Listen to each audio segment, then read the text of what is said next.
Tiere nehmen ja oft auch Ebenen wahr, die wir Menschen bewusst gar nicht wahrnehmen. Alles, was wir tun, hat ja eine Wirkung. Nicht nur auf andere, sondern auch auf uns. Und wenn wir jetzt mit Tieren nicht gut umgehen, dann hat das natürlich auch eine Wirkung auf uns.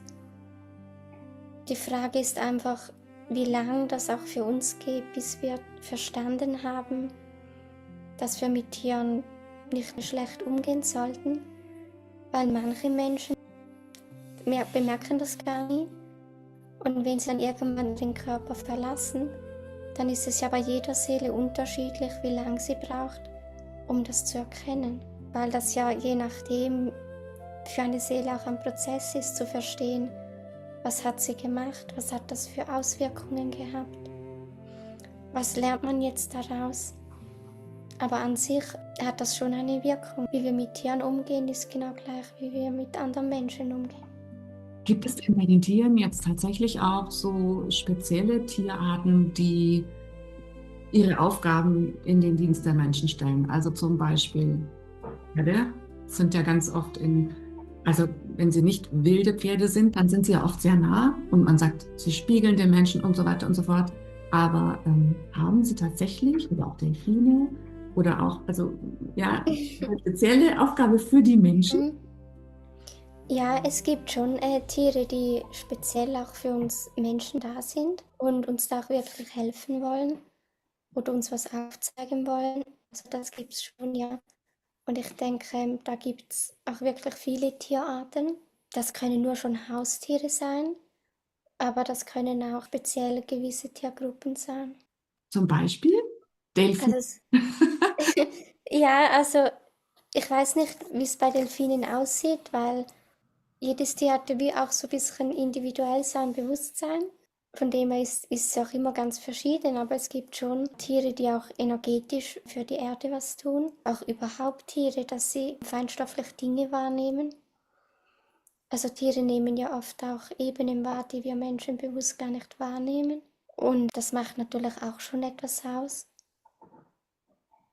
Und wenn jetzt ein Tier zu einem Menschen kommt, weil es eine Aufgabe mit diesem Menschen hat, dann ist es eigentlich immer seelisch abgesprochen. Das heißt, wenn Tiere Ebenen wahrnehmen, die wir Menschen nicht wahrnehmen, dann sind sie eigentlich ein bisschen weiterentwickelt, ein bisschen wacher oder so. Ja, ja, also auf der Ebene schon, ja. Und haben Sie dafür dann auch eine Aufgabe? Also wenn Sie etwas wahrnehmen, was der Mensch in der Regel nicht wahrnimmt, was könnte dann Ihre Aufgabe sein? Also es gibt Tiere, die Energien transformieren können. Das heißt, negative Energien transformieren, meinst du? Ja, Allgemein. zum Beispiel von einem Ort oder wenn sie in Kontakt mit Menschen sind. Vielleicht gibt es auch Tiere, die noch mehr energetisch machen, aber das kann ich jetzt sowieso in Bezug auf Wildtiere gar nicht so sagen. Aber in Bezug auf Haustiere, die, ich sag mal, energetisch wie zur Familie gehören, da ist es ja schon oft so, dass sie auch energetisch etwas übernehmen. Das ist Ja. dann auch teilweise super anstrengend. Also ich stelle es mir anstrengend vor, Mhm. ja, auch wenn es eine Freiwilligkeit dahinter steht, dass sie sagen, ich tue das für dich, aber es ist sehr selbstlos auch. Also ich hatte mal was Interessantes wahrgenommen bei einem Hund. Ja. Der Hund, der gehört zu einer Familie und ich habe mit diesem Hund Kontakt aufgenommen und dann habe ich festgestellt, dass er als Tier hat ja so sein Energiefeld Mhm. und jeder Mensch hat auch so sein Energiefeld. Und für den Hund, so wie er sich wahrgenommen hat, war das aber gar nicht so, dass das bin ich und das ist Mensch eins und Mensch 2 und Mensch Mhm. 3, sondern für ihn war wie, als würde ein Teil von ihm zu diesem Mensch dazugehören. Also weißt du, so diese vollständige Trennung, Ja. das bin nur ich als Hund und das ist nur der als Mensch, das gab es für ihn gar nicht. Und das fand ich total interessant. Mhm. Ist es auch. Mhm. Was mit der engen Bindung zu tun, auch von Mensch zu dem Hund vielleicht? Mhm. Und ich denke vom Hund an sich, wie er, ich sag mal, wie er strukturiert ist. Und wenn er natürlich so ist, dann ist es viel einfacher, dass er auch Dinge vom Menschen übernimmt oder vielleicht, weißt du, auch gar nicht so das muss nicht mal so bewusst sein, dass er sagt, der Mensch hat das und ich nehme das jetzt sozusagen zu mir, Mhm. sondern so ein fließender Prozess. Es automatisch reingeht. Mhm. Man sagt es, dass Tiere es bewusst machen, dass sie etwas vom Menschen übernehmen, eine Krankheit zum Beispiel. Mhm. Hast du das Gefühl, das ist so, dass sie das bewusst machen? Und wenn, dann machen es alle Haustiere oder nur, wer trifft die Entscheidung? Mhm. Also ich glaube schon, dass das möglich ist. Ich denke nicht, dass das unbedingt jedes Haustier so macht. Es kommt ja auch sehr darauf an, wie sind die ganzen energetischen Zusammenhänge.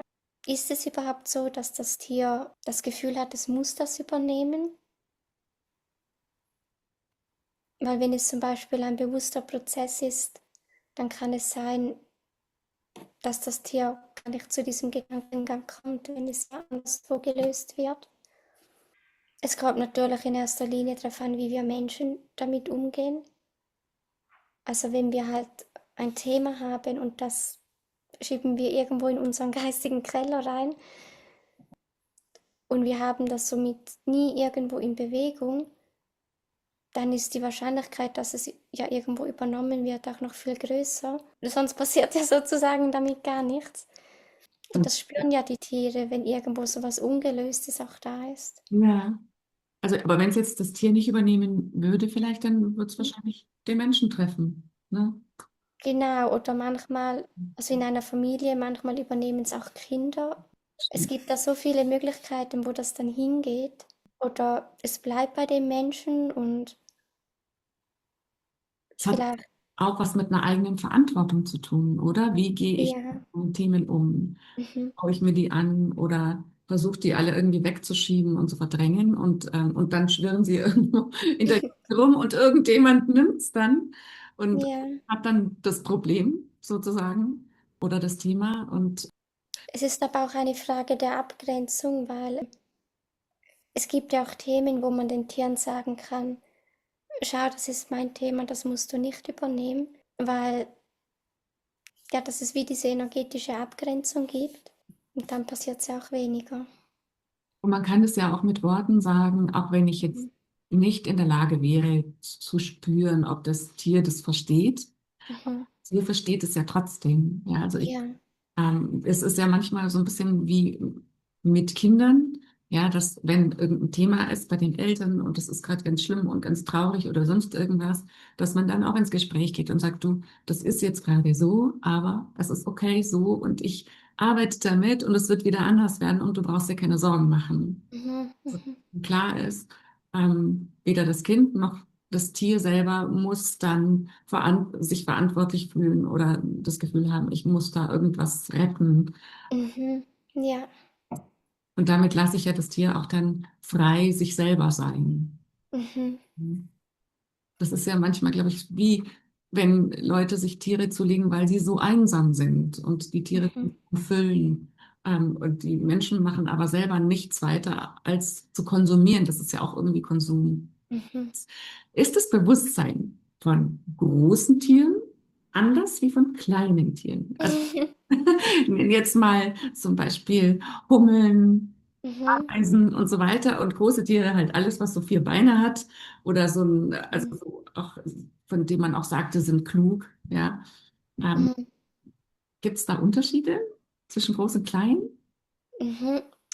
Also ich sag mal, ja, es gibt schon Unterschiede, aber das hat nicht mal zwingend was mit der Körpergröße zu tun, Mhm. weil wenn man 10 große Tiere und 10 kleine Tiere hat, dann sind eigentlich alle 10 Tiere immer verschieden, Mhm. auch wenn die jetzt so die gleiche Größe haben. Aber es gibt schon Tierarten, wo ja einfach bestimmte Eigenschaften haben, vom Verhalten her, vom Charakter her. Und das ist natürlich mit im Bewusstsein mit drin.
Und die Fliege? Ich frage jetzt mal weiter. Wir haben ja auch noch Zecken und Fliegen.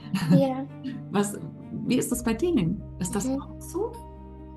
Ja, also ich weiß nicht, wie das Bewusstsein vom Fliegen ist, aber ich würde schon auch sagen, dass es halt von der Tierart so eine bestimmte Bandbreite gibt, die üblich ist, aber halt individuell auch verschieden sein kann. Ich frage jetzt auch deshalb, weil wir ja dazu tendieren, als Menschen zu sagen, okay, da haue ich jetzt mal drauf, weil die stört mich. Ja. Mhm. Und würde ich jetzt auf eine Katze nicht, ich würde jetzt auch prinzipiell nicht auf den Hasen draufhauen. Da ist mir noch klar, wenn der auf dem Feld rumhoppelt, dann sage ich, der ist süß und der hoppelt da rum. Wenn ich eine Zecke auf mir krabbeln sehe, sage ich, die muss ich jetzt sofort umbringen. Mhm. Es gibt praktisch überhaupt niemanden, den ich kenne, der keine Zecken umbringt. Und das ist Mhm. jetzt vielleicht nicht das super Thema für die Weltrettung, aber ich denke mir natürlich, Ja, ja, doch, ich glaube, das ist ein super Thema. Weißt du, weil es geht ja eigentlich darum, wenn jetzt ein Tier zum Beispiel wie eine Zecke oder ein anderes Tier, wenn das zu uns kommt und es will was von uns, dann ist ja die Frage, wie gehen wir damit um? Also ich persönlich sehe das halt so, solange ein anderes Lebewesen mit mir gut umgeht, finde ich das ja total in Ordnung. Und wenn jetzt ein Lebewesen nicht gut mit mir umgeht, dann setze ich da für mich eine Grenze. Und da kommt es mir nicht darauf an, ob das ein Tier ist oder ein Mensch oder was auch immer. Ähm, ja, verstehe ich, ja, genau. und, und ich finde zum Beispiel eine Mücke, wenn die nur irgendwo rumschwirrt, dann ist mir das egal. Aber wenn sie findet, sie muss mich die ganze Zeit stechen, dann denke ich mir, nein, das ist wie ein Vampir. Also irgendwo hört es bei mir auf. Äh, ja, und ich glaube eben, das ist ein total großes Thema, auch für uns Menschen, für die ganze Situation auf der Welt, dass wir nicht bei allem, was uns nicht gut tut, irgendwie einfach nichts tun. Mhm. Weißt du, und irgendwie denken, wir sind ohnmächtig, wir können nichts tun und lassen es dabei bleiben. Von dem her, doch, ich finde es wirklich ein großes Thema, ja.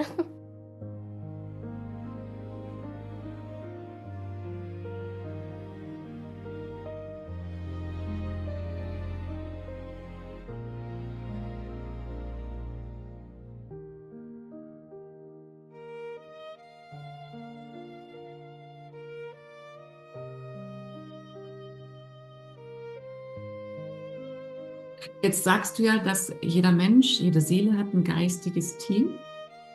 Mhm. Ja? Ist das bei Tieren auch so? Gibt es da auch? Ja, Ja? ja. Aus was besteht dieses Team? Also, das besteht eigentlich auch aus Seelen, wo Mhm. das Tier oder die Tierseele auch kennen. Mhm. Und es ist wie bei uns Menschen, dass die dann sozusagen in der geistigen Welt bleiben und uns von dort aus begleiten. Mhm. So ähnlich ist es auch mit Tieren. Du hast mal, glaube ich, was gesagt über Gruppenseelen Mhm, und Individualseelen. mhm, Was ist eine Gruppenseele? mhm. Also man kann das ja auch als Kollektiv bezeichnen. Da geht es einfach darum, dass jede Tierart wie so ein gemeinsames Feld hat. Dann die ganzen Erfahrungen und das Wissen und die ganzen Erlebnisse und alles, was so los ist, drin abgespeichert wird. Und das ist dann eigentlich für jeden, also für jede, zum Beispiel von den Vögeln, wenn man jetzt da das Kollektiv von den Papageien hat, Mhm. dann ist jeder Papagei ja auf einer unbewussten Ebene damit verbunden und kann da auch darauf zugreifen, auch auf das Wissen und die Erfahrungen, die da drin sind. Und dieses Feld entwickelt sich ja wie weiter, wenn neue Informationen da mit reingehen. Und wenn eine Information da halt sehr stark drin ist, dann wird das viel schneller gehen, dass andere Papageien da auch auf die Idee zum Beispiel kommen, was viel mehr vorhanden ist im Kollektiv. Und das hat eigentlich jede Tierart hat das. Und deshalb passiert es ja auch, dass dann auf unterschiedlichen Plätzen auf der Welt plötzlich Mhm. Tiere etwas können, was die Tiere auf der anderen Seite gelernt haben, ne? Weil Ja, genau, ja, so eine Vernetzung ergibt. Mhm. ja. Und können denn die Tiere auch auf das Kollektiv der anderen zugreifen? Also von anderen Tieren. Ja, von anderen Tierarten dann? Mm, Also ob das direkt möglich ist, weiß ich nicht. Aber es ist natürlich in dem Sinn indirekt möglich, weil wenn zum Beispiel am Papagei was erlebt mit einer Ziege, Mhm. macht wahrscheinlich jetzt keinen Sinn, aber ist ja auch egal. Dann, dann ging es da ja eigentlich auch um diese Ziege und trotzdem ist dann diese Information eigentlich kollektiv vom Papagei mit drin, Mhm. einfach weil er ja diesen Kontakt da mit dieser Ziege hatte. Mhm. Und umgekehrt dann bei der Ziege ist dann was vom Papagei mit drin, weil sie ja diesen Kontakt mit dem Papagei hatte. Das heißt, es müsste sich ja aber dann theoretisch alles vernetzen, weil ich meine, fast jedes Tier hat mit irgendwelchen anderen Tierarten Ja, irgendwelche Kontakte, ja. ja, Es ist ja dann eigentlich schon wieder so ein großer Strauß an Erfahrungen, die man irgendwie dann abrufen kann. ja, genau. Es ist alles irgendwo mit allem verbunden, auch wenn das meistens ja auf einer unbewussten Ebene ist. Aber es hat eben trotzdem wirklich einen großen Einfluss und es ist ja wie auch so eine Art kollektives Gedächtnis ja auch. Und bei uns Menschen ja auch, wir haben das auch. Wie ist es denn, wenn eine Tier-Mensch-Beziehung endet und die war sehr intensiv, sehr liebevoll, Mhm, und die Seele des Tieres geht jetzt zurück? mhm, Bleibt die dann irgendwo noch in der Nähe des Menschen, der menschlichen Seele, oder ist es dann auf jeden Fall erstmal beendet und aufgelöst, das Miteinander? Oder wie ist das so grundsätzlich? mhm.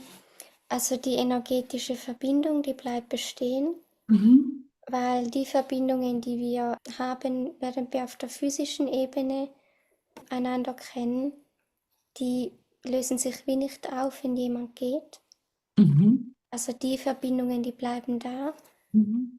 Und darum ist es ja zum Beispiel auch so, wenn man sich so Nahtoderfahrungen anhört, dass manchmal auch Leute erzählen, ja, dass die Katze, vor 30 Jahren, die sie vor 30 Jahren hatten, die Ja. kam da auch wieder.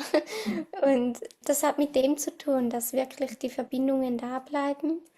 Ja, dass wir sozusagen die Liebe, die man miteinander hat, die geht ja wirklich auch über Dimensionen hinaus. Jetzt ist es ja so, dass Tiere, auch wenn sie jetzt mal ein schlechtes Leben haben, trotzdem schaffen, bedingungslos zu lieben. Mhm. Wie machen die das? Das ist jetzt ein bisschen simpel gefragt, ich weiß schon. Ja, Aber ja. letztendlich ist die Frage, wieso schaffen das die Tiere? Wieso schaffen es nicht die Menschen? Ja, so. Mhm, mhm, ja.